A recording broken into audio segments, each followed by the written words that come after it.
Wellness tips sa Health Check Plus. Katawan, kagandahan, kagalingan, ating alagaan. Dito lang yan sa Wellness tips sa Health Check Plus. Magandang araw, Coach Manny Tabunda. Kamusta po ang inyong long weekend? Magandang araw din sa'yo. Yung long weekend ko, I just came back from a 7-day road trip to the north. Very exciting. And I brought some old people with me, my childhood friends. So it's really tiring and exciting. Okay, so simulan na po natin ang kwentuhan, Manny. Unang tanong, kailan at bakit po kayo nag-yoga? Yoga has been with me for quite some time because my wife is doing yoga. But I didn't want to get into it because I feel like it's a women's thing. So sometimes almost 10 years ago, I had a very, very bad injury with my spine. And I was diagnosed to have deep herniations of my lower spine. So I went into a physical therapy session for 2 weeks. After the therapy session, I still there is pain, but the doctor advised me to sustain my healing.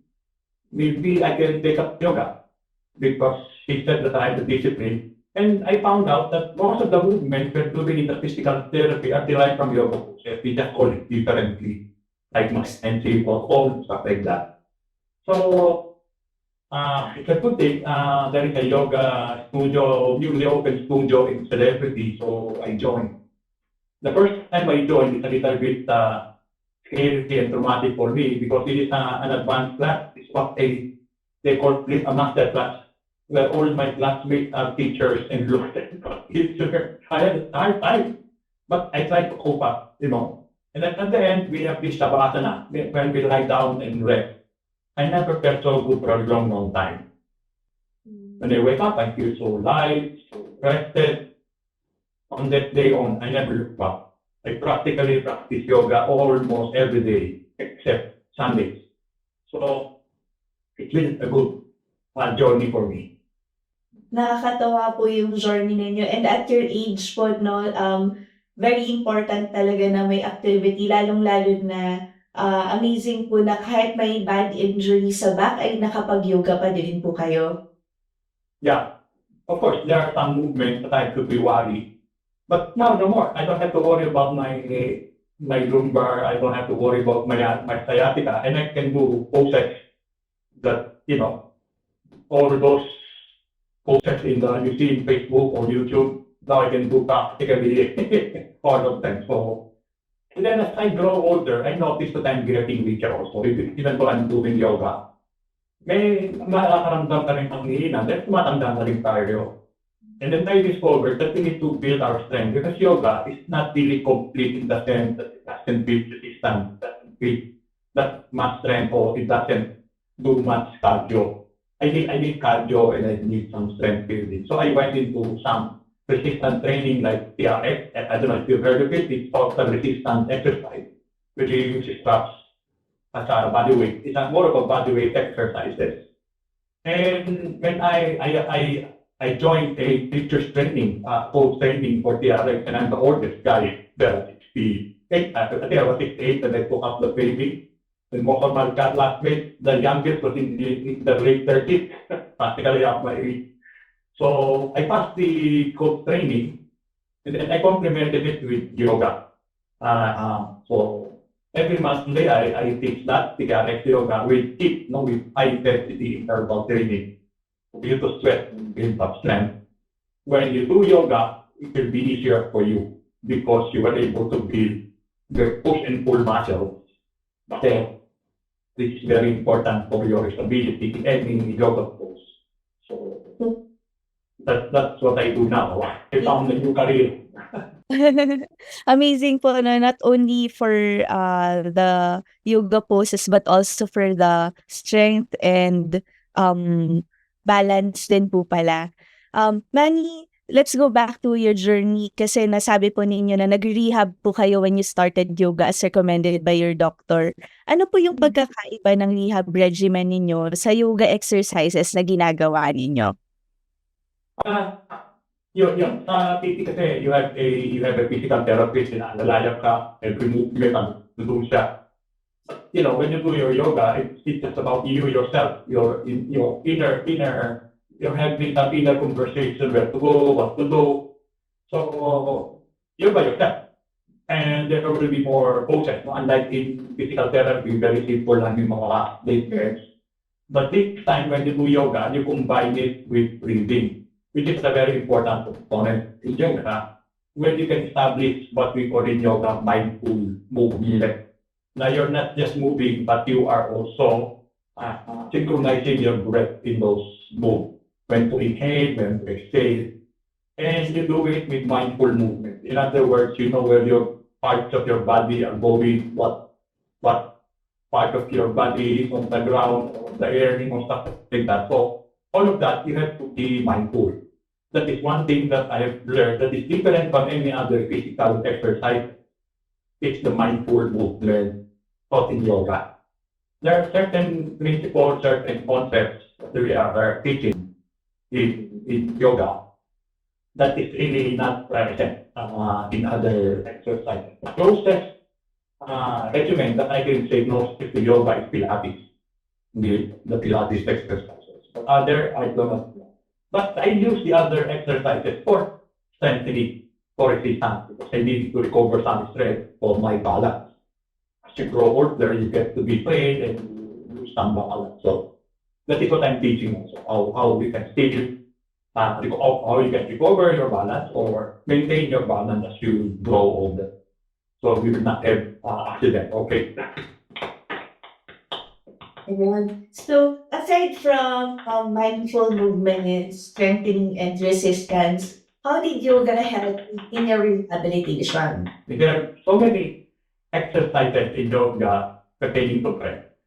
To cleanse your mind, to refresh your mind, to detoxify yourself. And those are done in breathing. Even a simple doing continence, you can use breathing to help you when you're having some trouble there, especially when you're constipated. So those are the things that you can learn in yoga that is not present in other exercises. So yeah, it helped me a lot. In fact, I don't think I can do yoga without. I can do things without yoga. Even I'm out there and I'm on a road trip, I make it a point that I'm still doing yoga. Wow, talagang part na po pala siya ng everyday life po ninyo. When you start with yoga, you can never go back. Aside from strengthening exercises and mindful, kasama po ba ang inyong yoga regimen ang meditation? Good you ask that because me, I just do mindful meditation. I don't go deep in my meditation like what other yogis are doing because I'm not doing yoga for some religious practice or mystical practice. That is not, that I don't allow that in our studio. I want it to be inclusive. I want it to be non-sectarian. So meditation, we do mindful meditation. And when you're moving in yoga, when you're doing those poses, because you move slowly, a little bit slow, that's extreme meditation. If I do my own meditation, like what we call yoga nidra, it's a good meditation technique for you to fall asleep. Because as an older person, yeah, I fall asleep at about 10 o'clock in the evening. But in the middle of the night, say 12 to 1 o'clock in the morning, I have to rise up and take a peek, go to the bathroom.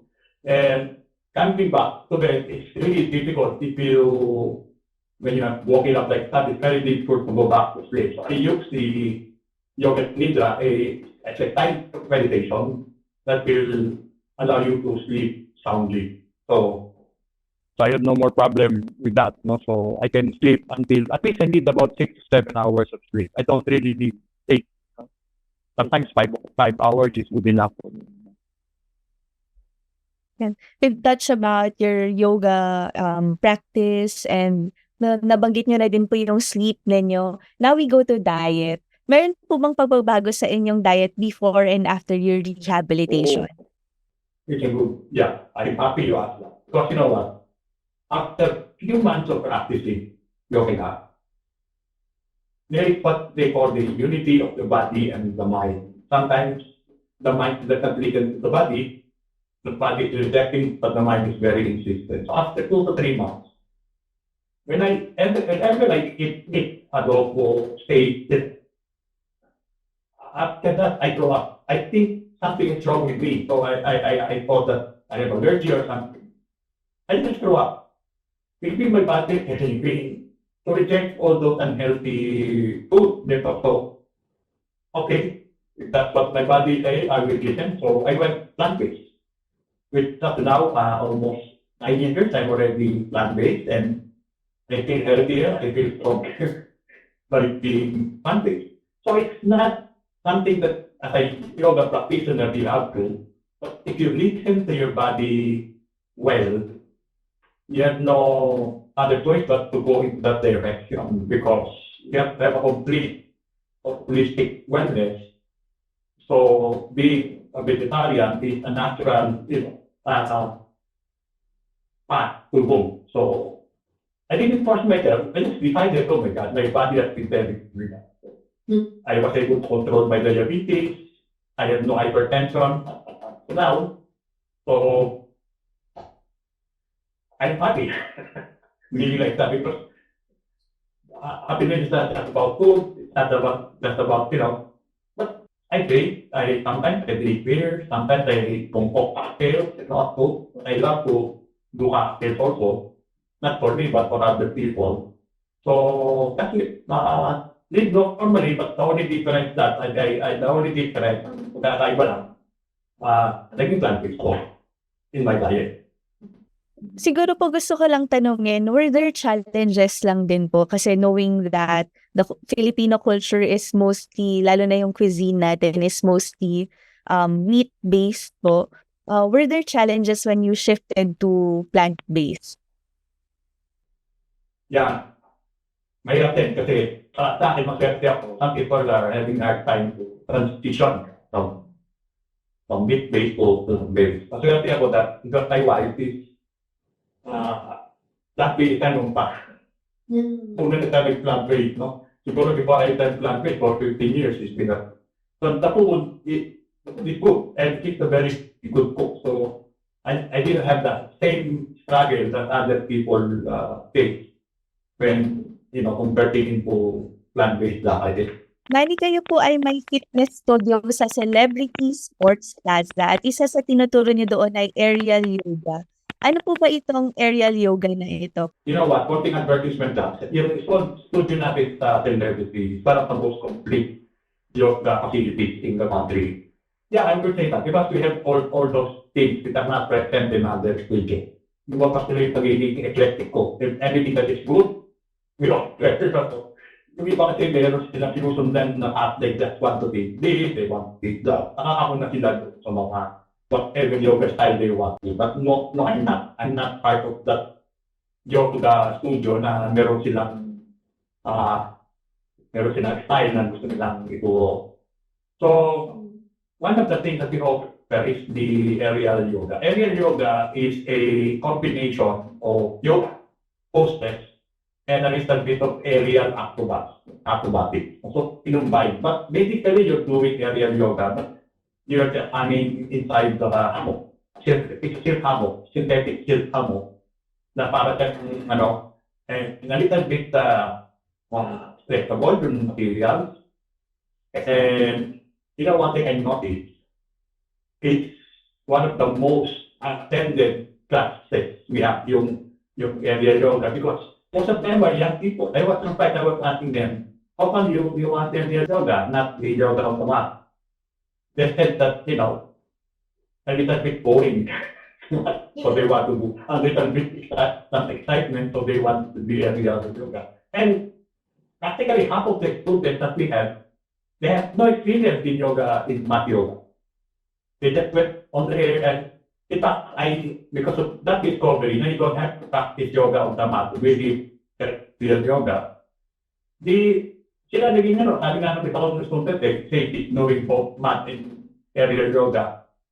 And the beginner, sabi niya, mas madali ang aerial kaysa sa mat. Kasi sakalit sa balance, you're holding on to the hammock, not And like if you're on the mat, you really have to hold on to yourself, no? So, yun ang maganda. Tapos meron din kami mga aerial arts, what we call aerial arts. So, aerial book, I don't know if you see one, Gapal aerial book, crafting, where you do some acrobatic movement inside it. That's like your shift literally. Meron kami yung long shift, na maagang mahaba, hanging from 12 feet above, going down, and then start wheeling yourself and hanging yourself there. So we also have that. Yeah. And also we can have Pilates. So if you don't like yoga, you just like to work on your core, you can do mat Pilates. And we are using a lot of props because I believe that we need those props to enable our students to access those poses, to make the poses a little bit easy or comfortable to them. But that doesn't mean that because we're using props, madali. You can also use props to make the pose more challenging. So we have, and I think we have more than a dozen props that we use for students to explore. Okay, very interesting po yung nabanggit ninyo on being inclusive, no, from the beginner to advanced, pati po sa mga age groups natin. Pati po ba mga seniors, Manny, pwede mag-aerial yoga? Yes, pwede. Marami kaming nag-aerial yoga na in their 60s, 70s, and they're happy with it. You know, some of them na, medyo frail na. Minsan kinakabahan ako, baka malag-lag. Yung mga, pero makikita ko yung determination na. And then, you know what, one thing that napansin ko sa kanila after this session, the joy in their faces na parang they were able to do things which they are not normally doing. You know, parang, wow, nagawa ko. So, yung mga ganong feeling na good feel ba na enjoy ako whenever I see them. So, what I do while they're practicing, I take the pictures, right in those challenging poses. And then, after that, I send them the pictures. Siguro, naging magandang marketing din sa akin yun. Kasi, nung nakikita nila yung pictures nila, wow, naka-invert sila with the, upside down and the feet hanging out in the air. And, anda sila, maganda, pinapa-smile ko, parang relax sila. And those kind of challenges, especially for seniors, when I say seniors, mga nasa mga late 50s to 70s, to them, it's an accomplishment. Hindi naman ibig sabihin just to be fit, you have to work hard. You have to, yung mga terms na ginagamit, no pain, no gain. No, sa yoga, no pain, no gain. We don't encourage you to suffer because, being healthy, you need not suffer. You just have to enjoy what you're doing. Napaka-interesting po and ang bilis ng ating oras, no? Bago po tayo magtapos, Manny, ano po ang inyong maipapayo sa ating mga taga-subaybay dito sa Health Check Plus? Yeah. You want to get fit, you want to get well, do yoga. Because to me, that's a path where we should all take. It will not only make you stronger, flexible, you will also achieve some form of relaxation in mind, calming of your nerves. Because most of the problems, physical problems that we have encountered, because of the lack of relaxation. Meaning our mind is always active. Our sympathetic nervous system, our flight or fight mode is always active. Kahit tapos na yung problema sinosolve natin, tapos na yung trabaho, our mind is still set on that. That is the curse of the modern man. So yun ang problema natin. And we don't know how to switch that off. So in yoga, you will learn to connect or disconnect. Ayan. Maraming salamat po, Coach Manny Tabunda. Maraming salamat din sa inyo. Magandang araw. Hanggang sa susunod na linggo, ako po si Teacher Ellie Campos Banayat, dito sa Health Check Plus, ang pinagkakatiwalaang programang pangkalusugan tuwing linggo, 1:00 hanggang 2:00 ng hapon sa DZRH. Tandaan, ating pangalagaan ang ating kalusugan sapagkat ang kalusugan ay ating kayamanan. At huwag kalimutan batiin araw-araw ang ating minamahal. Be kind, be safe, and stay healthy. Patuloy nating sundin ang mga health protocols, lalong-lalo na ang hand washing para sa kaligtasan natin, ng ating pamilya at ng komunidad.